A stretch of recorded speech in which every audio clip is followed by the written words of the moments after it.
Assalamualaikum warahmatullahi wabarakatuh.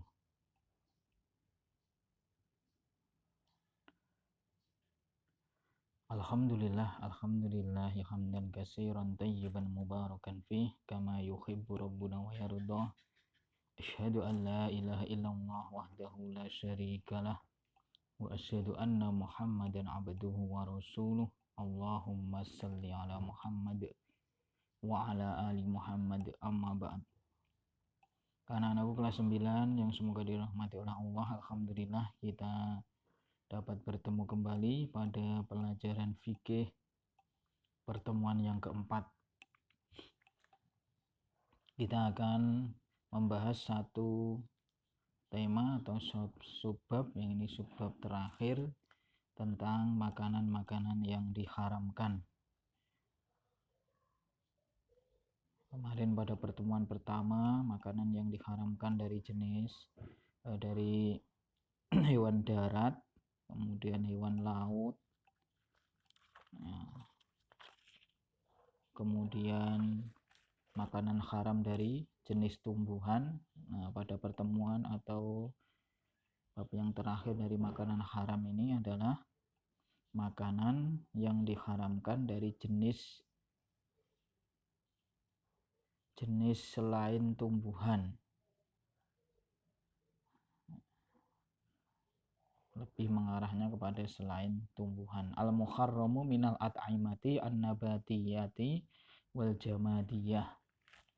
Di makanan yang haram dari jenis nabati, tumbuhan, dan al-jamadiyah itu selain tumbuh-tumbuhan. Bisa dibuka di buku kalian, buku Muqarrar halaman 22.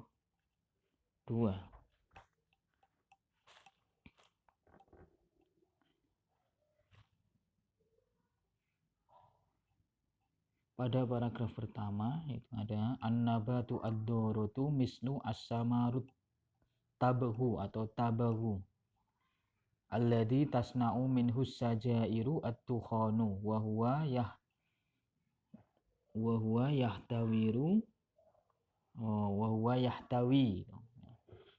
yahtawi ala madatin nikotin allati tablaghu dararuha khaddal amanati idza tarkazat fil badan.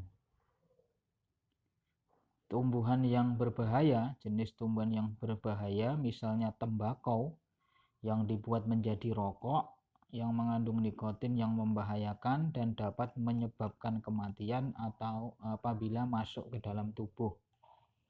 Ya, jadi pada pertemuan ini kita akan membahas haramnya rokok. Rokok itu berasal dari tembakau yang mengandung nikotin. Nikotin itu sangat berbahaya dan menyebabkan kematian. Bisa menyebabkan kematian karena apabila masuk ke dalam tubuh. Kemudian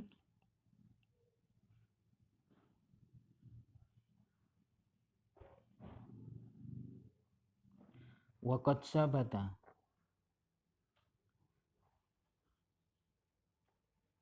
ya.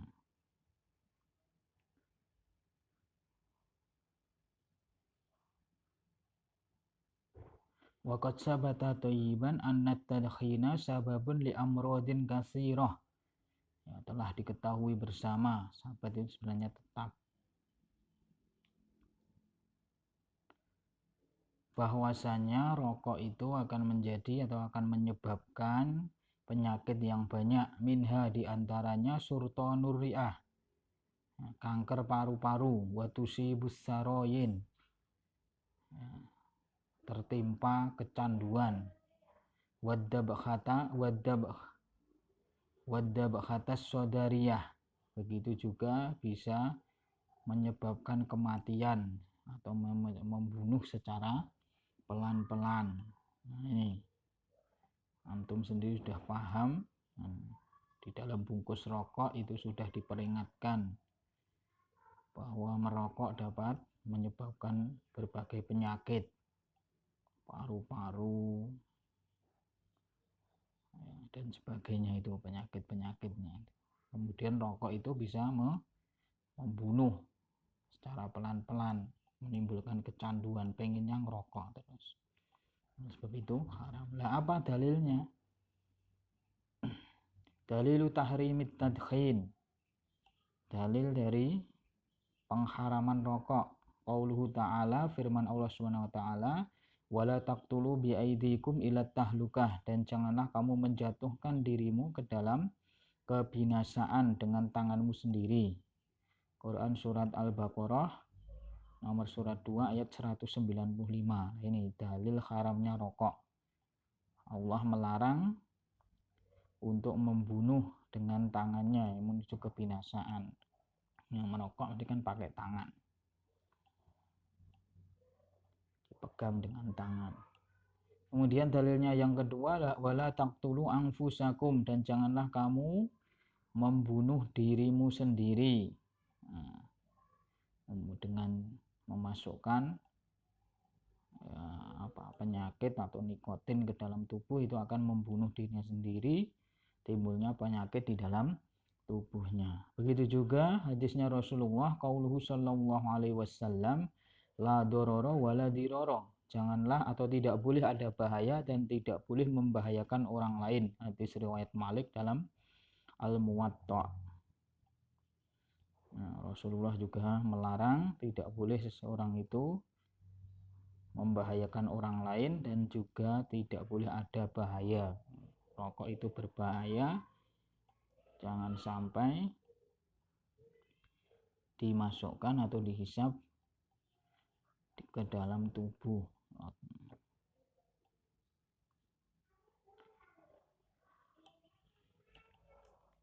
Nah, itu halaman ke-22, masuk halaman ke-23, at-tadkhinu fi sinni mubakkirah, merokok pada usia remaja. Itu kelas sudah memasuki usia remaja itu biasanya pengen coba-coba rokok. Ini perlu diketahui. Innal mudakhinina alladhina yabda'una tadkhinuhum fi sinni mubakkiratin yakununa asyaddu ta'arrudan lil mukhatiri min ghairihim. Sesungguhnya orang-orang yang memulai rokok pada usia remaja akan sangat membahayakan orang lain. Sangat berbahaya. Kenapa berbahaya? Sudah usia remaja sudah mulai merokok. Bawahnya itu famani betada at-tadkhina fi sinnil khamisati asrotan fa innahu yakunu mu'arridun lil jultati al-mukhtalifati wa bi khasatin jultatul qalbi fi sinnil arba'in. Maka barang siapa yang merokok pada usia 15 tahun, ia akan mengalami penyempitan. Jultat itu penyempitan, trombosis. Penyempitan apa? Terkhusus wa bi khasah, khusus penyempitan hati pada usia 40 tahun. Nah, jadi kalau orang itu sudah mulai merokok pada usia 15 tahun, usia remaja, itu usia 40 tahun pasti akan banyak timbul penyakit di dalam tubuhnya, penyakit dalam, penyempitan hati, paru-paru, sudah itu bahayanya. Makanya jangan coba-coba untuk merokok, jelas keharamannya. Yang kedua, at-tadkhinu, masih halaman 23, at-tadkhinu wal itmam, rokok dan candu. Laqad asbatatil ibkhasut tabiyah anna tadkhinat tabaghi huwa aksarul mawad allati tusabbibul idmanu ad-daru al-muntasiru fil alam. Telah tetap atau mendalam pembahasan dalam ilmu kedokteran bahwa bahan terbanyak yang terdapat pada rokok, yaitu tembakau, itu akan menyebabkan kecanduan yang berbahaya dan menyebar ke seluruh dunia.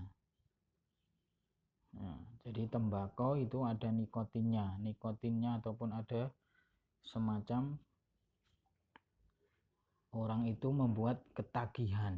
Candu itu ketagihan, pengen ngerokok, tidak ngerokok, bagaimana bisa mendapatkan rokok. Nah, ini berbahaya. Orang itu sudah candu, kecanduan dalam hal yang jelek itu penyakit. Nah, itu sangat berbahaya. Kemudian yang terakhir halaman 24, kesimpulan dari apa itu al-muharramu minal at'imah al-jamadiyah. Ya, makanan yang haram yang berasal dari selain tumbuhan. Yang pertama, as-samumu al-mustakhrijatu minal jamadat awis samum al-kimiyaiyah. Racun yang dihasilkan dari jenis selain tumbuhan atau racun kimiawi. Ya. Jadi yang dimaksud al-jamadiyah, yang al-muharramah, jadi yang dimaksud racun atau istilahnya jenis selain tumbuhan yang haram itu adalah racun yang dihasilkan dari jenis selain tumbuhan ataupun dinamakan racun kimiawi yang tadi terdapat pada rokok. Wa dalilu tahrimuha an-nahyu as-sabit an aklis samum kama fi hadisi Abi Hurairah as-sabiq. Adapun dalil pengharamannya adalah larangan yang jelas dari memakan racun. Nah, jelas rokok itu ada racunnya, kenapa dikonsumsi, dimakan, dihisap. Sebagaimana hadis yang diriwayatkan oleh Abi Hurairah yang telah lalu, walima fihi minad doral wal ilqai bin nafsi ila tahlukah. Nah, padahal agama juga mencegah untuk agar tidak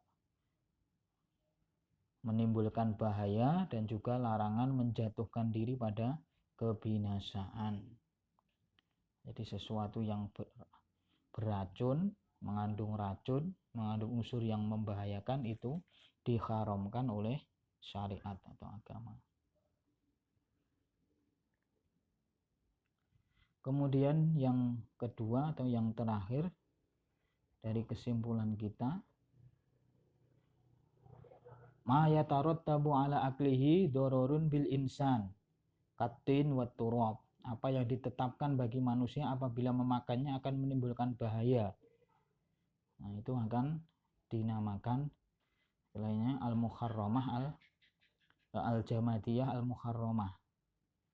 Selain jenis tumbuhan itu yang diharamkan, itu apabila menimbulkan bahaya, apabila dikonsumsi itu haram. Contohnya pakatin wa turab, seperti tanah liat dan debu. Nah, jadi kalau tanah liat itu kita makan menimbulkan bahaya, kita hirup ya haram dimakan. Liqaulin Nabi sallallahu alaihi wasallam la dororo wala dirar. Tidak boleh ada bahaya dan tidak boleh membahayakan orang lain. Jadi meskipun tanah liat ataupun debu itu sebenarnya zatnya halal, tapi kalau itu menyebabkan bahaya itu diharamkan. Rawahu Malik fil Muwatta. Hadis tersebut la dororo wala diroro itu diriwayatkan oleh Imam Malik dalam kitabnya Al Muwatta. Nah, itu jelas keharaman rokok, dalilnya jelas, bahayanya jelas. Nah, jangan mencoba-coba untuk merokok, hindarilah rokok karena itu berbahaya dan jelas keharamannya. Ini yang bisa kita sampaikan, semoga bermanfaat. Aku lu qouli hadza astaghfirullahaladzim li wa lakum subhanakallahumma wa bihamdika asyhadu an la ilaha illa anta astaghfiruka wa atubu ilaik.